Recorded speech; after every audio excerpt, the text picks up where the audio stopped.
What's good, yeah, and welcome to another vid. So, a lot of you asked for it, new arena, and here we go. Single target arena, the only comp you're going to need, especially with the way the meta looks at the moment. We'll be going over potential lords, potential replacements, what are the core tenants, how to gear your units, and then we are already done. So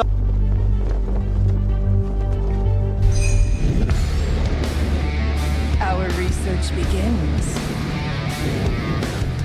So let's start with the beginning and let's start with the basic, and that is Oleg. So Oleg is the key of this strategy, and you have two options to make this Oleg work. Number one is the artifact, where currently on this account we don't have it, but North's Will. If you were to equip Oleg a North's Will, every time the shield breaks he gets some healing. That works, but preferably you're going to go with a Bastion Ring and then in gear. You have to go with the North's Will if you don't have this gear set, but if you do, make sure to equip the Unshaken Will when deployed, HP plus 20%, but here when attacked recovers 5% of max HP, triggers up to 1 time every 5 seconds. So a Oleg something like this is going to be able to permanently stay alive throughout all 9 waves. Now the next step is a Inspiration unit. So inspiration units, you have a lot of options. You could be using Durza, you could be using Diao, you could be using Dolores, you could be using Constance, you could be using Beelzebub, right? But one of the advantages of Diao is the fact that she's cheap, meaning you can get your other units out earlier, meaning you get a percentage-based advantage in comparison to your enemy. Next up, also one of the selling points for Diao is the fact that Diao is perma inspiration, meaning no matter when you trigger any ultimates, no matter what wave it is, no matter what happens, every wave you're gonna have inspiration, meaning it's more consistent. If you were to introduce someone like a Dolores or such, there would be downtime in between the ultimates, but it depends on what your account has, it depends on you playing around with it a bit. And now key ingredient number 3 is you need 3 DPS that are all really good at single target and need to meet one simple condition. Number 1, they either are a fighter with 2 or more range, and number 2, they are a ranged unit. So as long as your unit has more than 1 tile range, you can use them in this arena. I'll show you how, and that's pretty much it. So Oleg stays, your invigoration unit stays, and then it is a combination of 3 DPS. Like for example Wukong,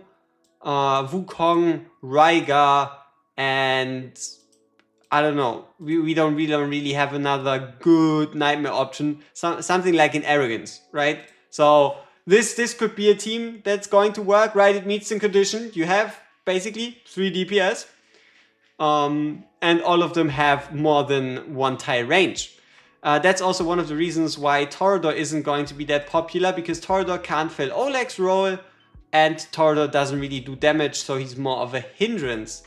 Other units or other team comps that are going to work are going to be Lucius, Ingrid, Wukong. Lucius, Ingrid, Wukong.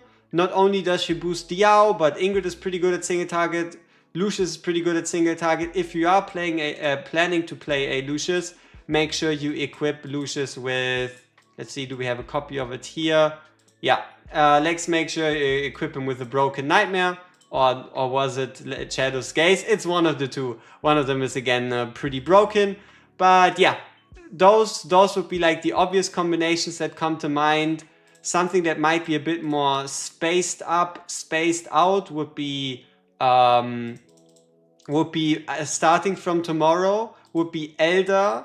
Elder wouldn't count because he doesn't have enough range, but could technically be like Glacius, Elder, Falchia. But overall, this is pretty much what you're dealing with.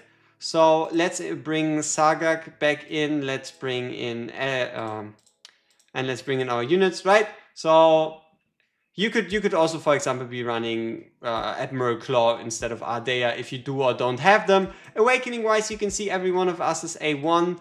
So now that you know who to put into your team, how do you place your units down, why do you place them down the way you do, that's what we're going to be going over in this fight right here. I do it manually, and obviously I talk a bit about the reasons why, how, when, what we are doing in general.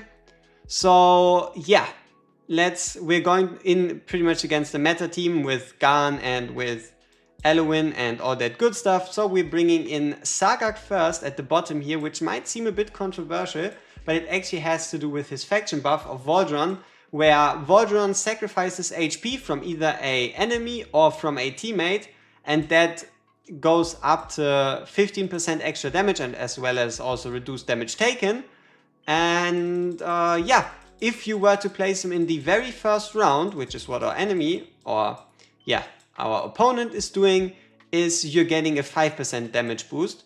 But if you were to, for example, use someone like a Sargak to take care of the bottom wave, and then the next wave were to spawn in, hypothetically, and you then place down your Vol'jron, all of a sudden you were going to get a 10% damage bonus. Then you can obviously remove Sargak, and then it's Vol'jron's time to just take out that guy right here.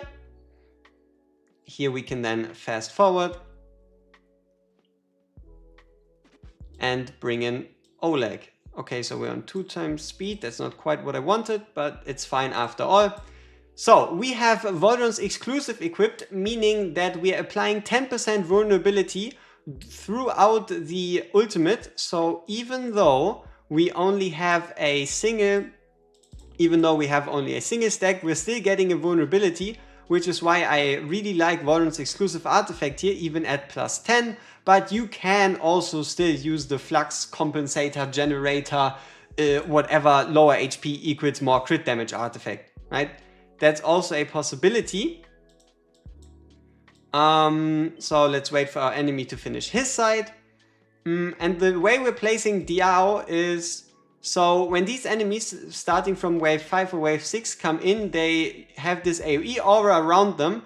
And this is also why it's so important that it's either a ranged unit or that it's either a fighter with 3 range. Because you can, for example, have Oleg down here on the placement of where Vol'jron is, and then a fighter at the top with 2 tile range looking downwards, hitting this tile, or for example a fighter with a 3 tile range down here looking up towards where Oleg is, or again same formation as here, a fighter with a 2 tile range that just hits over the wall.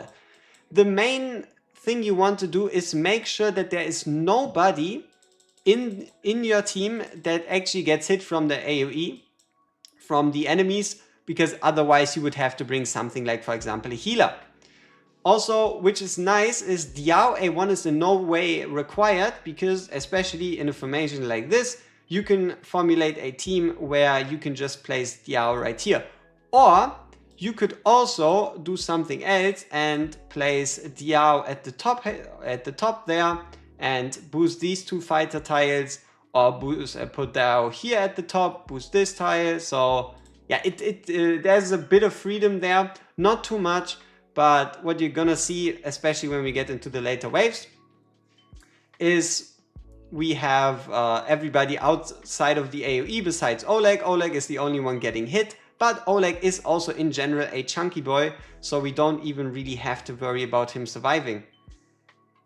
So yeah, now we're obviously getting into the next wave, and here we can pretty much trigger Vol'jron every single wave, because he's getting rage back from his chaotic smash, he's getting rage back in general from attacking, he's getting rage back in general from just existing through autos. So his ultimate is pretty much up every single wave, if not every like maybe 1.5, 1.2. So we are triggering our ultimates here, just trying to kill our wave faster than the enemy does, and then use our lead.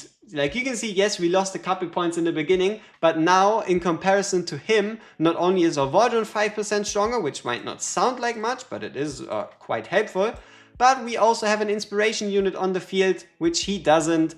So even though he's getting more rage generated through an Elwyn, that can't make up for the deficit he has in comparison to us and our inspiration boost to not only Sargak Ardea, but also to Waldron. So yeah, pretty much. So there we go. Down. So yeah, rule number 1, bring units that have at least 2 range, so you can, for example, place them behind the lane, or bring someone like an Ardea who has even more range, so you could place them like behind each other and looking upwards. Rule number 2, make sure that Oleg is the only one getting hit. And rule number 3, sneak in an inspiration unit, be it Diao, be it you know who, right? Be it Diao, be it Dolores, be it Durza, all of them. Diao, Durza, Dolores, the triple D. Any of those do actually work. And